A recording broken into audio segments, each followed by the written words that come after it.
2026 বিশ্বকাপ প্রস্তুতি নিতে আবারও দুর্বল প্রতিপক্ষের বিপক্ষে মাঠে নামতে যাচ্ছে বর্তমান বিশ্ব চ্যাম্পিয়ন আর্জেন্টিনা। 2026 বিশ্বকাপ প্রস্তুতির এই সময়ে অন্য দলগুলো যখন কঠিন প্রতিপক্ষ বেছে নিচ্ছে, তখন লিওনেল স্কালোনির আর্জেন্টিনা বেছে নেয় ছোট ও শতভাগ জয় নিশ্চিত এমন প্রতিপক্ষ। বিশ্বকাপ প্রস্তুতিতে লিওনেল স্কালোনির স্ট্র্যাটেজি সবসময় একটু ভিন্ন রকম।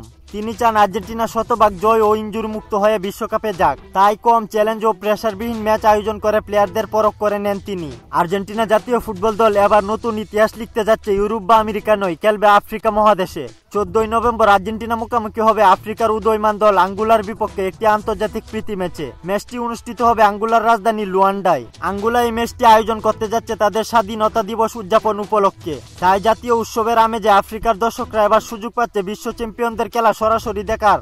আন্তর্জাতিক স্পোর্টস মিডিয়াগুলোর খবর অনুযায়ী এই ম্যাচ আয়োজনের জন্য আঙ্গুলা ফুটবল ফেডারেশন আর্জেন্টিনাকে দিচ্ছে প্রায় 12 মিলিয়ন ইউরো। যদিও আর্জেন্টাইন ফুটবল ফেডারেশন এখনো অফিসিয়ালি এই অর্থের পরিমাণ নিশ্চিত করেনি, তবুও এটি হতে যাচ্ছে আফ্রিকার মাটিতে সবচেয়ে ব্যয়বহুল প্রীতি ম্যাচ।